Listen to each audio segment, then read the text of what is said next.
Welcome to the Emotional Support Animal Show, episode 6.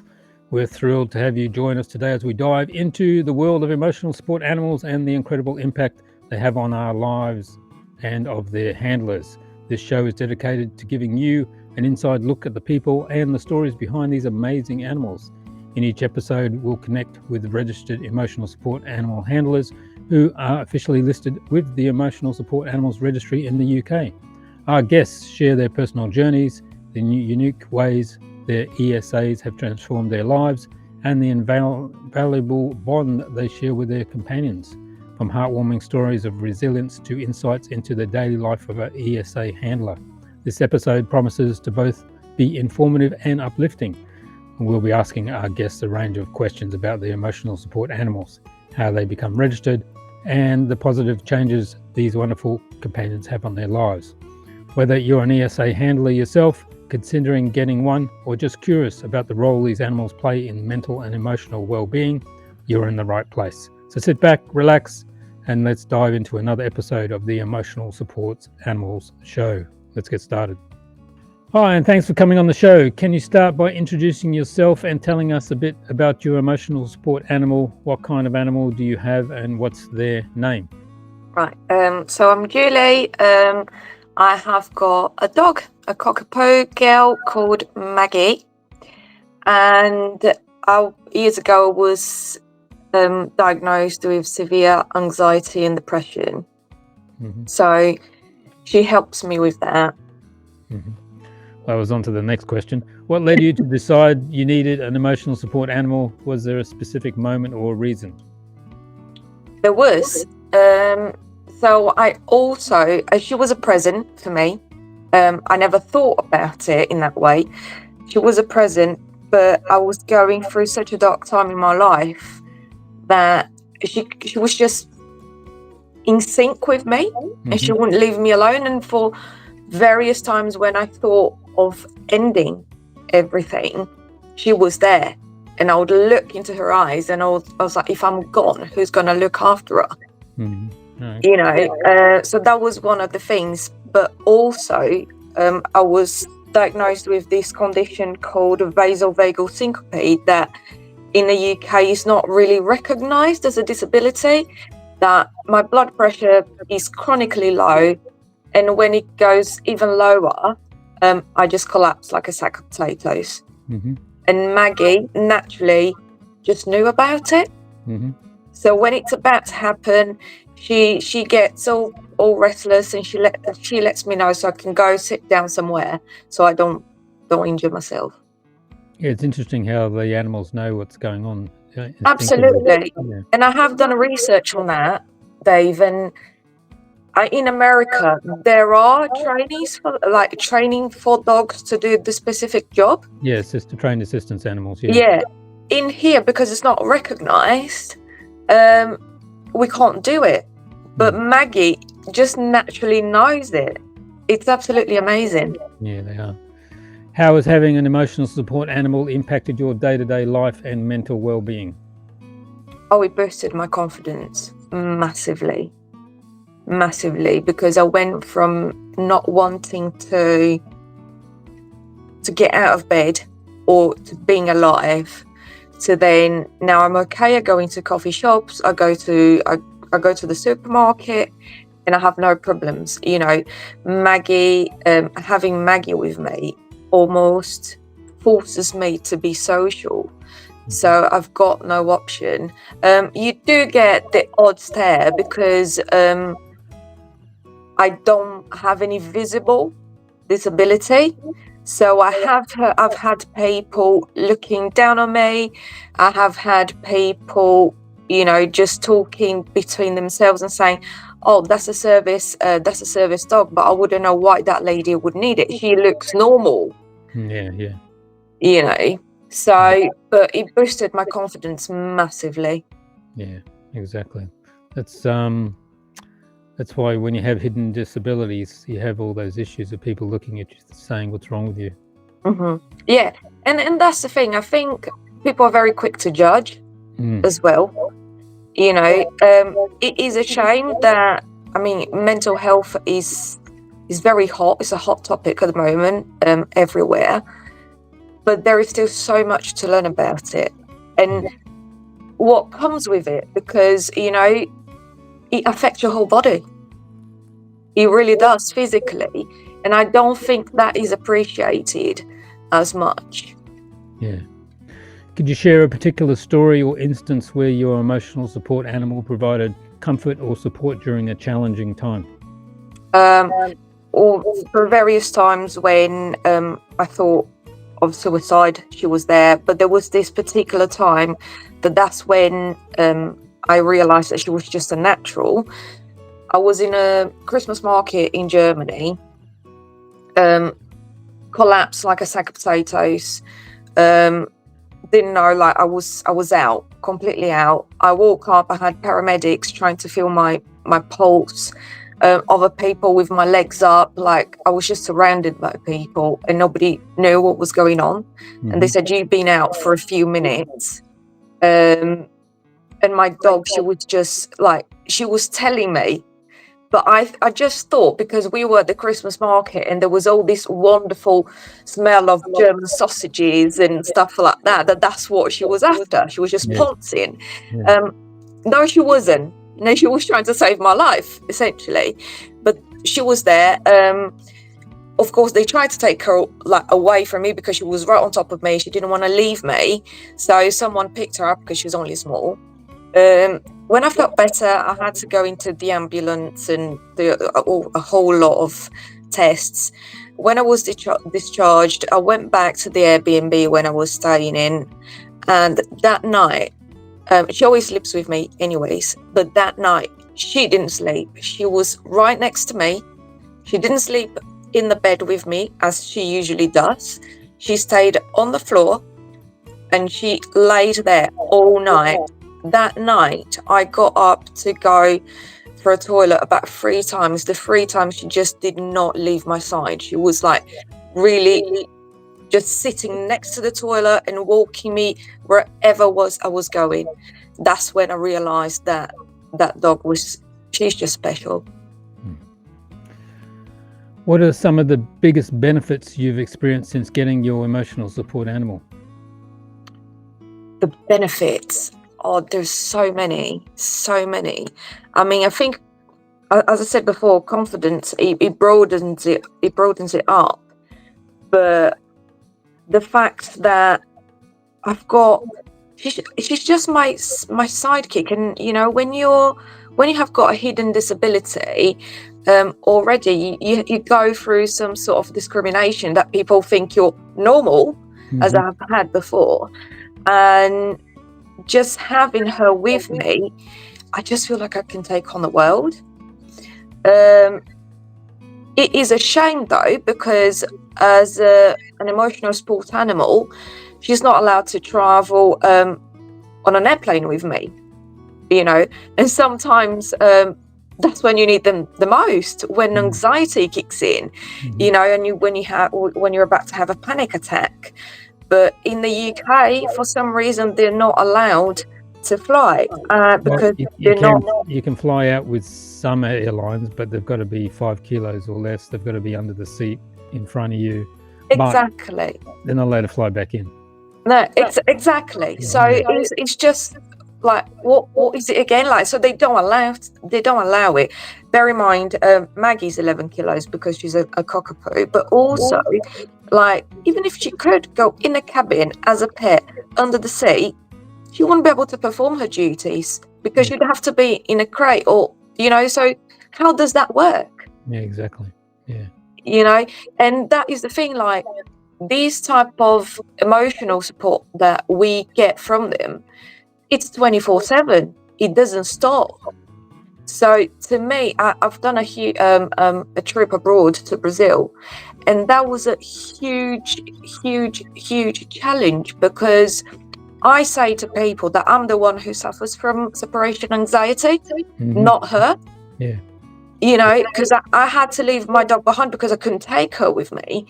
And I'm like, I'm at the airport and things are going through my head, and I'm starting to have all these weird, strange thoughts that I know that if Maggie was there with me, She would just paw me and be like, "Mummy, it's okay, I got you." Yeah. You know, and I couldn't. Yeah, exactly.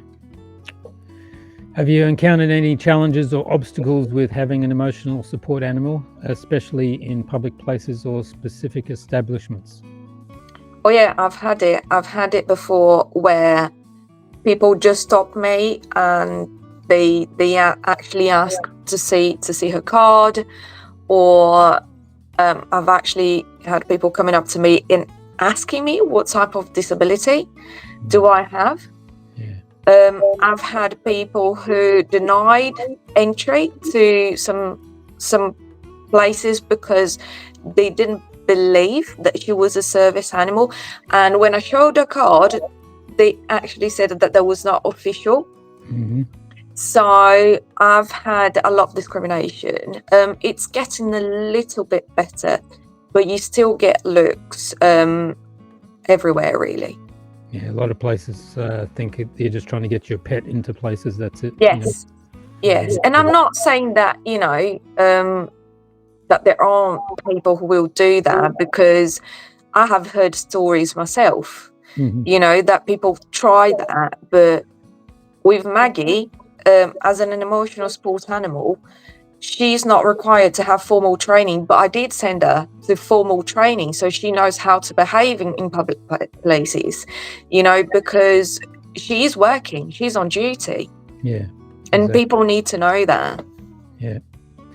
Do you feel that having an emotional support animal has helped you connect with people in your community, or has it affected your social life? It has affected my social life in terms of I know she can go into public places, but if it's somewhere that I know I'm gonna get some sort of confrontation, I would rather just not go for my own mental health. Mm-hmm. Mm-hmm. So that has affected me, because sometimes it's just so tiring, so mentally tiring when you have to explain yourself over and over and over again. Yeah.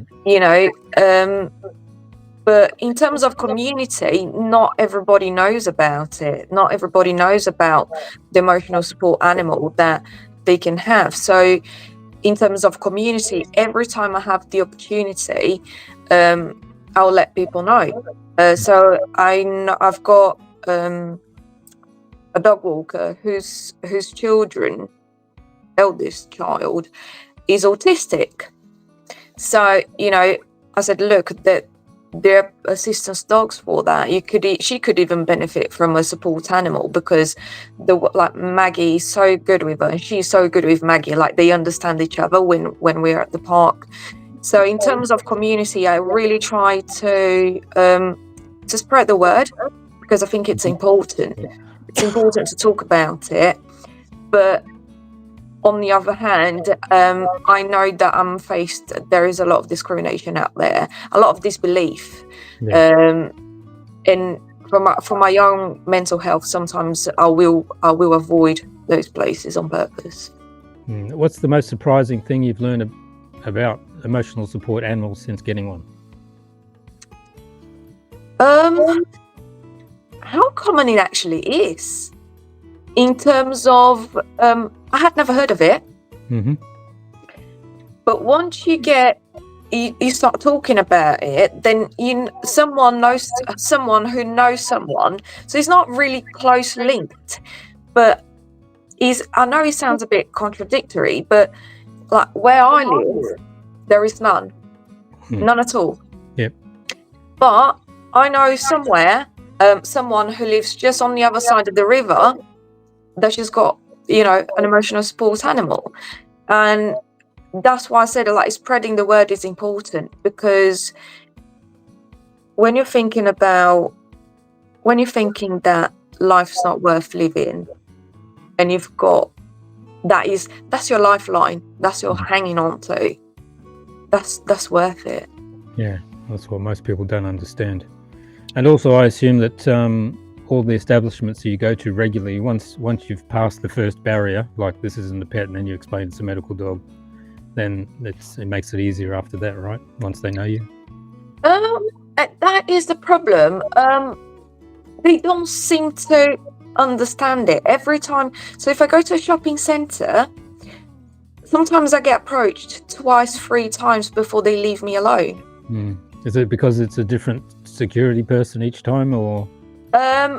Different each time, but also they work around with radio. So what I say now is, can you just radio your colleagues to say that there is an assistant dog, there is a service dog in a building, so I don't get approached again. Because again, it's tiring. I don't mind it, but it does attract attention. Probably not the right type of attention. You know, you already have to be assertive at times when people want to pet her, and you go, no, I'm sorry, she's working. You know, so I don't know. It might just be me, but I just don't like to attract that type of attention. And I think because it happens so often, all the time, I just haven't got the patience anymore. You know, like every time I go to the supermarket, like I go to the same supermarket for years now, and I've been taking Maggie with me ever since I got her certified. Every time, if they don't stop me at the entrance, that it's a given. In 15 minutes, there will be a security person following me around to know what's going on. And the first thing they say, even though I have a service dog harness on her, that, you know, so it's there for everybody to see, the first thing they will say, they won't bother looking at it, they'll be like, dogs are not allowed in the supermarket. And I was like, yeah, I know, but she's working. So I've gone through that so many times now over the last couple of years that it just gets really frustrating. Yes, it does. Are there any misconceptions about emotional support animals that you would like to clear up for our viewers? I think there are, because as I said, I've gone through a lot of discriminatory type of comments, and what happens is people really underestimate what these animals are doing. You know, I can't speak for other types of emotional support animals, but I can speak for my dog. And the misconception is that people think you're just taking your pet to the shop. Yeah, I think that's the main one. You know, when really it isn't. Like that animal there, you don't know, everybody has good and bad days, but you could have been going into the shop in a day that, you know, if it wasn't for that animal, you wouldn't be there. And I don't think people appreciate that. Yeah, I think everybody's also programmed to see a support animal with someone with a cane, you know, like a blind person with exactly. And that's a stereotype. And we need to understand that we're evolving, like medicine is evolving, so we know so much more now than we did 50 years ago. You know, that, but to this day, they think that an assistance animal is a guide animal and nothing else. Exactly. I think so. How does your emotional support animal help you manage specific symptoms of your disability or condition?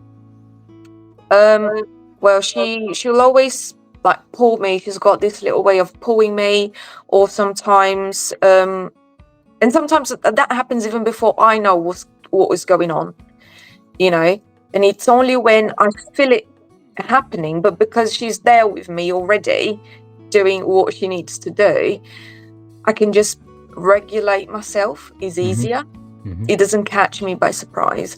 So if it's emotionally speaking, she will start like giving me some little licks. She will start like getting in the middle of my legs, just being a bit goofy, you know. And then we start playing. That happened quite a lot at the beginning because I would be on the verge of having these anxiety attacks. and then she would just be goofy with me and give me her belly. And then when it came, it wasn't even that bad, because I was like, oh, so this is, this is how it works. Yeah. Yep. So that was one of the things emotionally. In terms of my actual physical condition, she will start getting really restless, really, and she will pull me. She will start jumping on my legs as if to say, you need to sit down. You're going to collapse, which I've been reading about it. And apparently assistance animals, they can't be trained for more than one purpose. And I find that really interesting and really limited as well, because Maggie does both. Yeah. She didn't even have to have any training for neither of them. The training that I sent her to was just to, ignore humans when she's on duty. Yep. And she performs both roles absolutely amazing. She's outstanding. We sort of covered this one, but how receptive has businesses and service providers in your city or town been towards your emotional support animal? Have you found certain places more accepting than others? Yeah, well, the given ones, the usual ones are like pubs are usually dog friendly. So if you rock up with your service dog, they won't say anything. But it is different how different establishments will receive it. And I think it's down to also people's cultures and mindsets, so which I think we've got a lot to learn. But again, when I went to Germany with Maggie, we drove there. It is such a dog-friendly country that you can take them into banks, into shopping centres. They don't even have to be a service animal. So I think it really depends where you are, in terms of geography, in terms of culture, in terms of mindset. Yeah, it's interesting you're saying about Germany, because the registry's got a European site, and they've got lots registered in Germany as well. So that's interesting what you said there. It is amazing. And this brings us on to the next one. If you've travelled with your ESA, which you just said, what was the experience like, and did you face any specific challenges? And just before we go, the train now, you can bring them to and from the UK inside the cabin, just to let you know. Nice. Yes, so you can actually catch the train now, not in the car, but actually have them in the cabin. So just to let you know that. Nice. Yeah, so my experience with her, again, because I drove, I knew I couldn't take her on a plane. It was just very smooth, because you just go pay for the Eurotunnel and off you go. Yep. So not a problem there. Again, I've been to Holland with her. I have been to Luxembourg with her, been to Germany with her, and it's been absolutely brilliant. But just because I chose to drive, looking at options, back in the day she couldn't go on a train, and she couldn't fly. She still can't fly. Yeah, because of the weight limit. They've just yesterday or the day before, the UK government said with their new deal with the EU, besides people being able to use the e-gates again, they're going back to the pets, where you can just use a pet passport and you don't need a health certificate every time you go there. So that's going back to what it was before Brexit. Yeah. So again, that is really good, because it is just so expensive. Yeah, exactly. It is like £200 to get that health certificate. Yeah, well, every time. Yeah, no, well, people won't have to do that, which is good. Which is excellent. What advice would you give to someone who's considering getting an emotional support animal? Do your research. Do your research. Be prepared, because it's not all roses. Do your homework, and if that is the way to go, then go for it, because we can't. I mean, Maggie was my baby before she was my emotional support animal. So, but it comes with costs. Mhm. And if you're not going to do that properly, then just don't do it. Yeah. You know, so do your homework, do your research, weigh it up, and if that's the best option for you, then go for it. Especially get the right animal, right breed, and also, as you Exactly. said, it's a Absolutely. family member for life. It's not for the short No, term. no. And you got to do it properly. Yeah. Do you have any tips for managing the care and well-being of emotional support animal, especially for people with disabilities, whether seen or hidden, or mental health challenges? Well, the way that I do, again, because I haven't gone through one of these charities who gave me a fully trained puppy, you know, I've done all the work myself, and then I had her trained to go into public places, is for me, Maggie, she's my ESA, but she's also my dog, my baby. I don't have children. And she knows very well when she's working and when she's not. There is no confusion. You know, she's my baby, but she's still a dog. She's got her daily needs. She's got to walk. She's got to run. She's got to have her sniffs. And, you know, I take her on a walk three times a day. You know, so it is, again, it's about doing your homework, doing your research, know what you're doing. You know, we can't know everything at once, and we learn as we go. But the better prepared you are, the more successful you will be at it.